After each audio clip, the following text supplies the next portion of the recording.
আ, আকাশ হঠাৎ কালো হয়ে এলে কিংবা বাতাসের গতিবেগ অস্বাভাবিকভাবে বেড়ে গেলে আমরা সাধারণত কি করি? স্মার্টফোনে আবহাওয়ার পূর্বাভাস চেক করি, তাই না? হ্যাঁ, একদম তাই। সবার আগে মোবাইলটাই হাতে নিই আমরা। ঠিক। একটা আসন্ন ঝড়ের প্রস্তুতি নেওয়ার জন্য ধরুন আমাদের কাছে এখন রাডার আছে, স্যাটেলাইট আছে, কিন্তু একবার ভাবলে অবাক হতে হয় যে প্রাচীনকালের মানুষদের কাছে কি এমন কোনো মহাজাগতিক রাডার ছিল? মানে ভবিষ্যৎ দেখার ক্ষমতা আর কি। হ্যাঁ, যা দিয়ে তারা হাজার হাজার বছর আগের লেখা কোনো গ্রন্থ থেকে ভবিষ্যৎ পৃথিবীর এক প্রলয়ঙ্করী ঝড়ের নিখুঁত পূর্বাভাস দিতে পেরেছিল। তো আজকের এই গভীর বিশ্লেষণে আমরা ঠিক এমন এক রোমাঞ্চকর এবং একই সাথে বিতর্কিত বিষয় নিয়ে কাটাছেঁড়া করতে যাচ্ছি। আর বিষয়টা সত্যিই খুব ইন্টারেস্টিং। একদম। আমাদের হাতে থাকা উৎসগুলো হলো ইন্টারনেটে তুমুল আলোড়ন সৃষ্টি করা দুটি অত্যন্ত চর্চিত ভিডিওর বিস্তারিত তথ্য, যেখানে ভবিষ্যৎ মালিকা এবং ভবিষ্যৎ পুরাণ এই দুটি প্রাচীন গ্রন্থের ভবিষ্যৎবাণী নিয়ে দাবি করা হয়েছে। আজকের মিশন খুব স্পষ্ট। এই গ্রন্থগুলোতে যুগ পরিবর্তন, মানে পৃথিবীর বুকে নেমে আসা প্রাকৃতিক মহাবিপর্যয় এবং একটি সুনির্দিষ্ট ধর্মের উত্থান ও পতন নিয়ে ঠিক কী লেখা হয়েছিল তার একটা পরিচ্ছন্ন, যৌক্তিক আর সহজবোধ্য চিত্র আমরা তুলে ধরব। আচ্ছা, আজকের এই উৎসগুলো নিয়ে আলোচনা শুরু করার আগে একটা অত্যন্ত জরুরি প্রেক্ষাপট তৈরি করা প্রয়োজন। হ্যাঁ, অবশ্যই সেটা আগে ক্লিয়ার করা দরকার। মানে এই ভিডিওগুলোতে এমন কিছু রাজনৈতিক আর সামাজিকভাবে সংবেদনশীল বিষয় উঠে এসেছে যা নিয়ে বর্তমান বিশ্বে প্রচুর বিভাজন রয়েছে, তীব্র মতাদর্শগত ব্যাপার আর কি। তা তো বটেই। তো আমাদের এই আলোচনার উদ্দেশ্য কিন্তু মোটেও সেই ধর্মীয় বা রাজনৈতিক মতাদর্শগুলোকে বৈধতা দেওয়া বা প্রচার করা নয়, বরং আমাদের লক্ষ্য হল উৎসগুলোতে ঠিক কী দাবি করা হয়েছে, প্রাচীন শ্লোকগুলোর আক্ষরিক অর্থ কিভাবে বর্তমান ভূরাজনীতির সাথে মেলানো হচ্ছে তা সম্পূর্ণ নিরপেক্ষভাবে ব্যবচ্ছেদ করা। একদম নিরপেক্ষভাবে। হ্যাঁ, আমরা এই ভবিষ্যৎবাণীগুলোকে ইতিহাসের এবং মানুষের মনস্তত্ত্বের একটা জানালা হিসাবে দেখার চেষ্টা করব, যেখান দিয়ে প্রাচীন মানুষের ভয়, বিশ্বাস এবং ভবিষ্যৎ কল্পনার কাঠামোকে বোঝা যায়। সেই নিরপেক্ষ জায়গা থেকেই আমরা আজকের এই গভীর বিশ্লেষণের প্রথম ধাপে পা রাখছি। পৃথিবীর যে কোনো বড় ধরনের আধ্যাত্মিক বা মনস্তাত্ত্বিক পরিবর্তনের আগে পুরাণ বা প্রাচীন গ্রন্থগুলোতে সাধারণত একটা বিশাল ভৌত বা প্রাকৃতিক বিপদের চিত্র তুলে ধরা হয়, যেন পৃথিবী তার নিজের খোলস পাল্টানোর আগে একটা বাহ্যিক আলোড়ন তৈরি করে। ঠিক তাই। আমাদের প্রথম উৎসটি মূলত ভবিষ্যৎ মালিকা নিয়ে। তো ভাইরাল ভিডিওগুলোতে দাবি করা হচ্ছে যে 2025 থেকে 2026 সালের মধ্যে কলিযুগের অন্তিম পর্যায়ে এক ভয়ঙ্কর মহা বিপর্যয় শুরু হতে চলেছে, আর এই বিপর্যয়ের কেন্দ্রবিন্দুতে থাকবে। একটু থামাই আপনাকে। হ্যাঁ, বলুন। এখানে একটা বড় কারেকশন আছে। ওই ভিডিওগুলোতে একটা বড় ভুল তথ্য দেওয়া হয়েছে। তাই নাকি? কিরকম? ইন্টারনেটে এই 2026 সাল নিয়ে প্রচুর শোরগোল হলেও আমরা যদি মূল টেক্সটটা আর একটু ডিপলি দেখি বা নিখুঁত ক্যালকুলেশনটা করি, তবে এই মহাবিপর্যয় বা উল্কাপাতের সময়কালটা কিন্তু 2026 নয়। আচ্ছা। এটা আসলে 2029 সালের দিকে নির্দেশ করছে, স্পষ্টতই 2029। ও আচ্ছা, 2029 মানে 2026 নয়।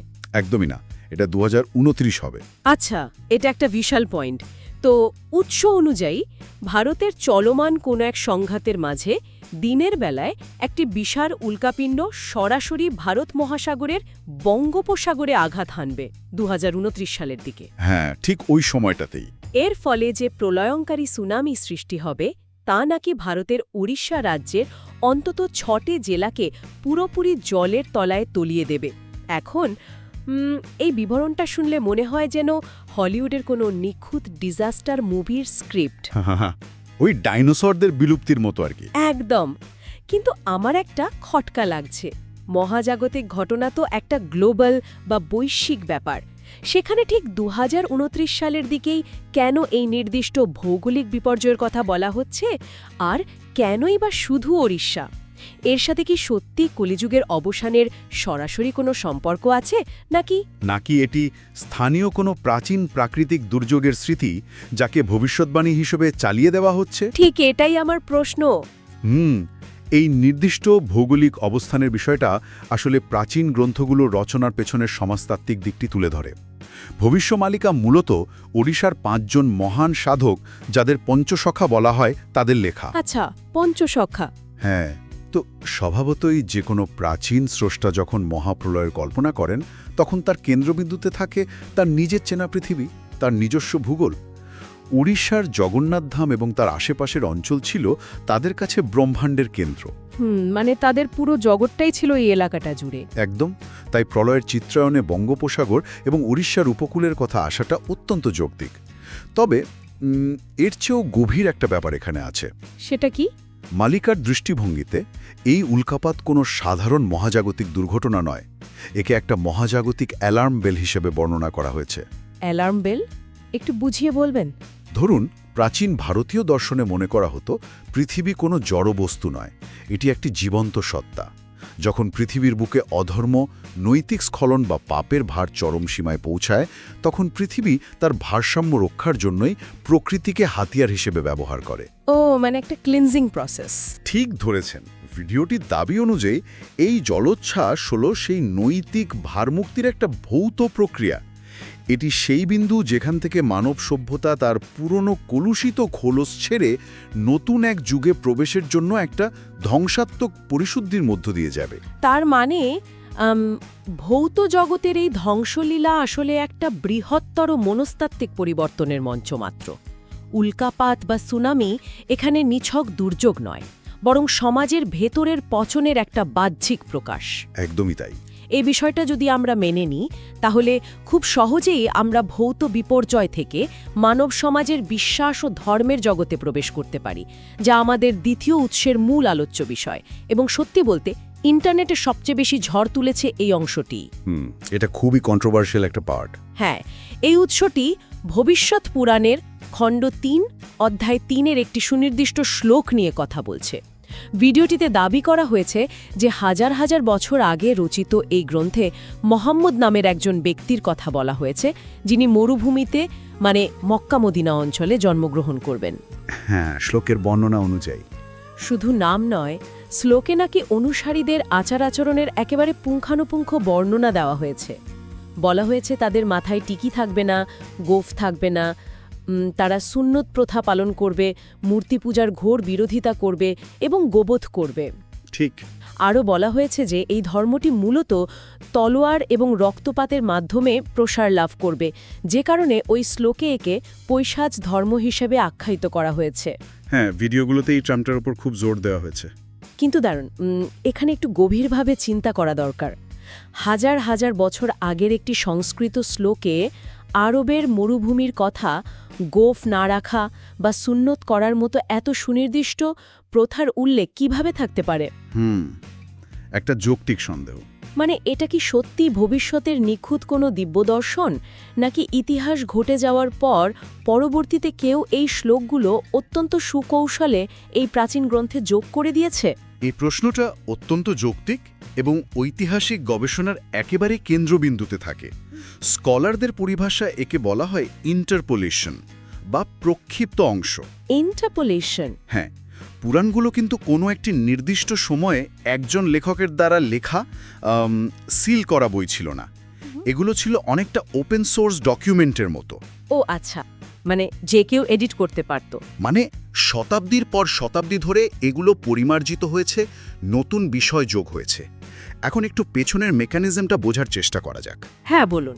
প্রাচীন ভারতে সনাতন ধর্মের টিকি রাখা মূর্তি পূজা বা গোরক্ষাকে সমাজের মূল ভিত্তি হিসেবে মানা হতো। অষ্টম বা নবম শতাব্দীর দিকে যখন সম্পূর্ণ ভিন্ন একটি জীবনাচরণ বা দর্শনের মানুষেরা ভারতে প্রবেশ করল, যারা এই প্রথাগুলোর ঠিক বিপরীত। একদম, অর্থাৎ যারা মূর্তি ভাঙে, গোমাংস ভক্ষণ করে, তখন সেই সম্পূর্ণ অচেনা এবং বিপরীতমুখী সংস্কৃতি তৎকালীন সনাতন সমাজের কাছে একটা বিশাল মনস্তাত্ত্বিক ট্রমার সৃষ্টি করেছিল। একটা কালচারাল শক। ঠিক তাই। সেই ট্রমা বা কালচারাল শককে প্রসেস করার জন্য তাকে নিজেদের মহাজাগতিক টাইমলাইনের একটা অংশ হিসেবে ব্যাখ্যা করার জন্য তৎকালীন পণ্ডিতরা হয়তো এই বর্ণনাগুলোকে পুরাণের ভবিষ্যৎবাণীর ফ্রেমে যুক্ত করেছিলেন, যাতে সমাজ বুঝতে পারে যে হ্যাঁ, এমনটা ঘটার কথাই ছিল। আচ্ছা, মানে নিজেদের একটা সান্ত্বনা দেওয়া। হ্যাঁ, তবে আমাদের আজকের উৎস কিন্তু এই ঐতিহাসিক সংশয়বাদের পথে হাঁটেনি। ভিডিওটিতে এই শ্লোকগুলোকে সম্পূর্ণ আক্ষরিক এবং খাঁটি ভবিষ্যৎবাণী হিসেবেই উপস্থাপন করা হয়েছে। সেখানে তসমাৎ মরুস্থলে শব্দগুচ্ছ দিয়ে মরুভূমির উৎপত্তির কথা এবং গোধম করিষ্যতি দিয়ে গোবধের বিষয়টিকে ভবিষ্যৎ দর্শন হিসেবেই জোরালোভাবে দাবি করা হয়েছে। এই বিষয়টা সত্যি ভাবায়। নতুন একটি মতবাদের উত্থানকে কিভাবে সেই সময়ের সমাজ নিজেদের মতো করে লিপিবদ্ধ করেছিল। কিন্তু এই উত্থানের গল্পের চেয়েও বেশি চমকপ্রদ হল পতনের ভবিষ্যৎবাণী। কারণ উত্থান থাকলে পতন তো আসবেই। একদম। যে কোনো বিশাল সাম্রাজ্য বা দর্শনের যেমন একটা উল্লম্ফন থাকে, তেমনি তার একটা পতনের সময়ও নির্ধারিত থাকে। আমাদের উৎস বলছে এই পতনের বর্ণনা শুধুমাত্র হিন্দু গ্রন্থেই দেওয়া হয়নি, খোদ ইসলামিক গ্রন্থগুলোতেও নাকি হুবহু একই রকম পরিণতির কথা বলা হয়েছে। হ্যাঁ, এটা একটা আশ্চর্য মিল। ভবিষ্যৎ পুরাণের শ্লোক অনুযায়ী এই নতুন ধর্মটি একসময় সারা বিশ্বে প্রবল বিক্রমে ছড়িয়ে পড়লেও শেষ পর্যন্ত নিজ দেশেই, মানে তার উৎসস্থলেই বুটিয়ে যাবে এবং নিজেদের কর্মদোষেই ধ্বংসের মুখে পড়বে। আর ঠিক এর সমান্তরালে ভিডিওটিতে সহি বুখারীর খণ্ড ৩ বই ১২৬-এর হাদিস ১২৬৭-র একটি উদাহরণ তুলে আনা হয়েছে। সাপের ওই রূপকটা, তাই তো? হ্যাঁ, সেই হাদিসটিতে বলা হয়েছে সাপ যেমন বিপদে পড়লে তার গর্তে ফিরে আসে, ইসলামও তেমনি একসময় গুটিয়ে গিয়ে মক্কা ও মদিনার ২ মসজিদের মধ্যে সীমাবদ্ধ হয়ে পড়বে। দুটি সম্পূর্ণ ভিন্ন সংস্কৃতির প্রাচীন লেখনীতে পতনের এই আশ্চর্য মিল সত্যিই কৌতূহল জাগায়। খুবই ইন্টারেস্টিং। এই সাপের গর্তে ফিরে আসার রূপকটি যদি আমরা মনস্তাত্ত্বিক দৃষ্টিকোণ থেকে বিশ্লেষণ করি, তবে মতাদর্শগত পতনের একটা চমৎকার মেকানিজম বুঝতে পারব।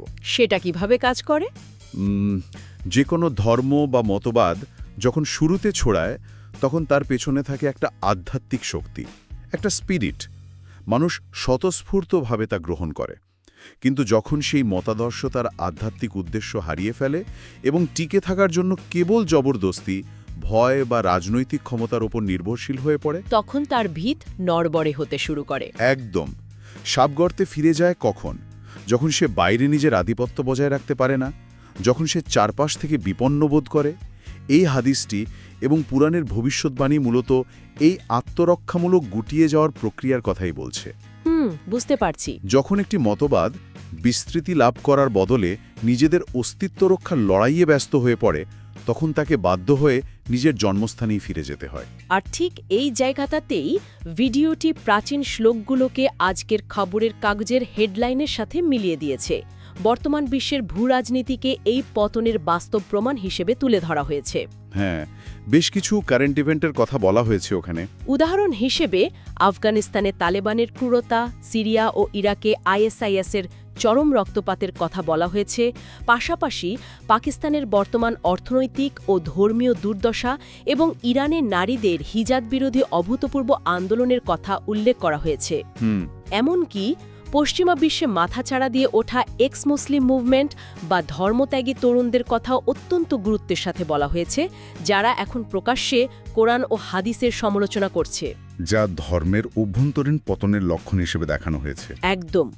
এই পুরো দৃশ্যপটটা দেখলে মনে হয় এটি যেন একটি বিশাল ইমারতে নিজের ভারেই হুড়ুমুড়ু করে ভেঙে পড়ার মতো অবস্থা। বাইরের কোনো শত্রু এসে আক্রমণ করছে না, বরং ইমারতের ভেতরের পিলারে ফাটল ধরেছে।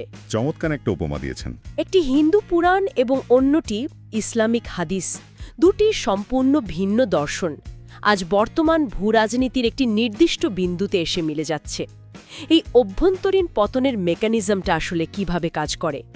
আপনি যে ইমারত ধসে পড়ার উপমাটি দিলেন, তা এখানে একদম নিখুঁতভাবে খাটে। যে কোনো মতাদর্শের সবচেয়ে বড় শত্রু বাইরের কোনো সেনাবাহিনী নয়, বরং তার ভেতরের মোহভঙ্গ। ভেতরের মোহভঙ্গ? হ্যাঁ, ভিডিওটিতে এক্স মুসলিম মুভমেন্ট বা ইরানের আন্দোলনের যে উদাহরণ টানা হয়েছে, তা পতনের একটা গভীর সমাজতাত্ত্বিক লক্ষণ। যখন কোনো সমাজের তরুণ প্রজন্ম দেখতে পায় যে ধর্মের নামে কেবল রক্তপাত, ক্রূরতা এবং অর্থনৈতিক দুর্দশাই তৈরি হচ্ছে, তখন তারা সেই কাঠামোর উপর থেকে বিশ্বাস হারিয়ে ফেলে। স্বাভাবিকভাবেই। আইএসআইএস বা তালেবানের মতো চরমপন্থী গোষ্ঠীগুলো হয়তো ভাবে তারা ধর্মের বিস্তার ঘটাচ্ছে, কিন্তু বাস্তবে তারা সেই মতাদর্শের প্রতি মানুষের স্বতঃস্ফূর্ত শ্রদ্ধাবোধকে ধ্বংস করছে। আর এখানেই নিজেদের কর্মদোষে ধ্বংস হওয়ার যে কথাটি ভবিষ্য পুরাণে বলা হয়েছে তার সাথে বর্তমান পরিস্থিতির একটা অদ্ভুত সাযুজ্য পাওয়া যায়। মানে নিজেদের কাজই নিজেদের ধ্বংস ডেকে আনছে। ঠিক, যখন আদর্শের জায়গা দখল করে নেয় অন্ধভক্তি এবং রাজনৈতিক ক্ষমতার লোভ, তখন সেই কাঠামো ভেতর থেকেই ফাঁপা হয়ে যায়। বাইরের আক্রমণ প্রতিরোধ করা যায়, কিন্তু ভেতরের মানুষের যখন বিশ্বাস ভেঙে যায় তখন সেই পতন ঠেকানো প্রায় অসম্ভব। ভেতরের বিশ্বাস ভেঙে যাওয়াটা সত্যি সবচেয়ে ভয়ঙ্কর পতন। তাহলে এই যে ধ্বংস, যুদ্ধ, ভূ রাজনৈতিক অস্থিরতা এবং অভ্যন্তরীণ পতনের চরম বিশৃঙ্খলা, এর পরের অধ্যায়টা কি? এখানেই আসে শ্রীমদ্ ভগবদ্গীতা এবং কল্কি অবতারের প্রসঙ্গ। হ্যাঁ, আমাদের উৎস এই নতুন বিষয়ের অবতারণা করেছে, যা কিছুটা আশা জাগায়। গীতার সেই বিখ্যাত শ্লোক যদা যদা হি ধর্মস্য, মানে যখনই অধর্ম চরম সীমায় পৌঁছায় ঈশ্বর অবতীর্ণ হন। ভিডিওটিতে বর্তমান বিশ্বের এই সন্ত্রাসবাদ, অসহিষ্ণুতা এবং রক্তপাতকে সেই অধর্ম হিসেবে চিহ্নিত করা হয়েছে।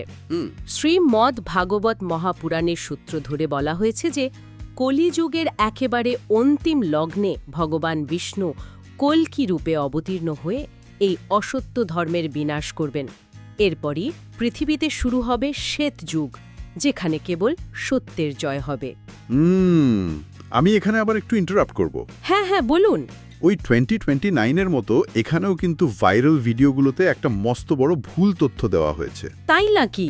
এখানেও ভুল? হ্যাঁ, মানে অরিজিনাল টেক্সট বা প্রাচীন পুরাণগুলোতে শ্বেত যুগ বলে কিন্তু কোনো যুগের উল্লেখ এই প্রেক্ষাপটে নেই। আচ্ছা, তাহলে ওটা কি হবে? ওটা আসলে হবে সত্য যুগ। শ্বেত যুগ টার্মটা পুরোপুরি ভুলভাবে ইন্টারনেটে ছড়ানো হয়েছে। কলিযুগের অবসানের পর পৃথিবীতে যে নতুন যুগের সূচনা হয় তাকে সত্যযুগ বলা হয়। ও আচ্ছা, সত্য যুগ মানে শ্বেত যুগ নয়। একদমই তাই, এটা সত্য যুগ। আচ্ছা, এটা পরিষ্কার হলো। তো এই যে অসত্যের পতন আর সত্য যুগের সূচনা, এই পুরো বিবরণটা শুনে আমার একটা দাবানলের কথা মনে পড়ছে। দাবানল কিভাবে? জঙ্গলে যখন দাবানল লাগে তখন তা চারিদিকের সব পুরনো শুকনো গাছপালা পুড়িয়ে ছাই করে দেয়। দেখতে ধ্বংসাত্মক মনে হলেও এই দাবানল কিন্তু জঙ্গলের ইকোসিস্টেমের জন্য জরুরি, কারণ ওই পোড়া ছাইয়ের নিচেই লুকিয়ে থাকে নতুন বীজের অঙ্কুরোদ্গমের রসদ। বাহ! এই সত্যযুগকে কি তবে মানবজাতির সেই দাবানল পরবর্তী নতুন ভোরের আলো হিসেবে দেখা হচ্ছে? দাবানলের উপমাটি দিয়ে আপনি আসলে প্রাচ্যের সময় গণনার মূল দর্শনটিকে ছুঁয়ে ফেলেছেন। পশ্চিমা দর্শনে সময়কে দেখা হয় একটা সরল রেখা বা লিনিয়ার টাইম হিসেবে, যেখানে প্রলয় মানেই সবকিছুর চূড়ান্ত সমাপ্তি। কিন্তু আমাদের দর্শনে সেটা চক্রাকার। একদম। প্রাচীন ভারতীয় গ্রন্থে সময় হলো চক্রাকার বা সাইক্লিক্যাল। কলিযুগের ধ্বংস কোনো চূড়ান্ত সমাপ্তি নয়, এটি কেবল একটি ঋতু পরিবর্তনের মতো। সত্যযুগের এই ধারণাকে কেবল আকাশ থেকে নেমে আসা কোনো জাদুকরী সমাধান হিসেবে দেখলে চলবে না। তাহলে এটাকে আমরা কিভাবে ব্যাখ্যা করব? এটি আসলে মানুষের সম্মিলিত চেতনার বিবর্তনের একটি স্তর। সমাজ যখন চরম অরাজকতা, সহিংসতা বা নৈতিক অবক্ষয়ের একেবারে তলানিতে গিয়ে ঠেকে, তখন সেই ধ্বংসস্তূপ থেকেই একটা নতুন শুভবোধের জন্ম নেয় মানুষ। মানে দেয়ালে পিঠ ঠেকে গেলে ঘুরে দাঁড়ানোর মতো। ঠিক। কল্কি অবতারের এই ধারণাটি সেই চরম অন্ধকার থেকে মুক্তির একটা মহাজাগতিক রূপক হতে পারে। যখন বলা হয় সত্যযুগ আসবে, তার মানে হলো সংঘাত, বিভাজন এবং রক্তপাতের ক্লান্তির পর মানবতা পুনরায় তার হারিয়ে যাওয়া নৈতিক ভারসাম্য খুঁজে পাবে। এটি এমন এক সময়ের পূর্বাভাস যেখানে অস্ত্রের ঝনঝনানির চেয়ে সত্য, সহনশীলতা এবং মানবিকতার মূল্য অনেক বেশি হবে। বুঝতে পেরেছি। তাহলে আজকের এই দীর্ঘ বিশ্লেষণ থেকে আমরা যে বিষয়টা পরিষ্কার বুঝতে পারছি তা হলো এই প্রাচীন গ্রন্থগুলো কেবল রূপকথার গল্প বা অন্ধবিশ্বাসের সংকলন নয়। একদমই না। এগুলো সমাজবিজ্ঞান, মনস্তাত্ত্ব এবং সভ্যতার উত্থান পতনের এমন কিছু অমোঘ প্যাটার্ন বা ছক আমাদের সামনে তুলে ধরে যা হাজার বছর পরেও প্রাসঙ্গিক। এই গ্রন্থগুলো আমাদের সতর্ক করে যে চরমপন্থা, শক্তির দম্ভ এবং নৈতিকতার অবক্ষয় কিভাবে একটি সভ্যতাকে ভেতর থেকে কুরে কুরে খায়। আর এখানে এই প্রাচীন পাঠগুলোর আসল সার্থকতা, তারা নির্দিষ্ট কোনো সময় বা গোষ্ঠীর কথা বলে না, তারা মানুষের সামষ্টিক আচরণের পরিণতির কথা বলে। ভৌত বিপর্যয়ের চেয়েও তারা জোর দেয় মানসিক বিপর্যয়ের উপর। ঠিক। আজকের এই গভীর আলোচনার একেবারে শেষ পর্যায়ে এসে এই উৎসেরই একটি নির্দিষ্ট কথা ধরে একটি নতুন চিন্তার জায়গা তৈরি করতে চাই। হ্যাঁ, বলুন। ভিডিওটিতে বলা হয়েছে যে ধর্মের পতাকা যখন মাটিতে পড়বে তখন পতনের লক্ষণ দেখা যাবে, কিন্তু আমাদের একটু ভিন্ন দৃষ্টিকোণ থেকে ভাবতে হবে। এই পতাকা কি কেবলই কোনো রাষ্ট্রের, কোনো বাহ্যিক ক্ষমতার বা নির্দিষ্ট কোনো ভূখণ্ডের প্রতীক, নাকি এটি মানুষের ভেতরের নৈতিকতা, বিবেক এবং মানবিকতার সেই মূল স্তম্ভকে নির্দেশ করে? খুব গভীর একটা প্রশ্ন। কারণ যখন বাইরের কোনো যুদ্ধ ছাড়াই মানুষের ভেতরের বিশ্বাস টুকরো টুকরো হতে শুরু করে, মানুষ যখন মানুষের প্রতি ন্যূনতম সহানুভূতি হারিয়ে ফেলে, ঠিক তখনই কি আসলে কোনো সভ্যতার প্রকৃত পতন ঘটে না? বাইরের ভূরাজনৈতিক ঝড় হয়তো একদিন থেমে যাবে, কিন্তু আমাদের ভেতরের এই নৈতিক ধস যদি আমরা ঠেকাতে না পারি, তবে কোনো ৭০ যুগই আমাদের বাঁচাতে পারবে না। একদম, এটা আমাদের সবার ভাবা উচিত। এই গভীর প্রশ্নটি আজকের বিশ্লেষণের পর ভাবনার জগতে প্রতিধ্বনিত হতে থাকুক।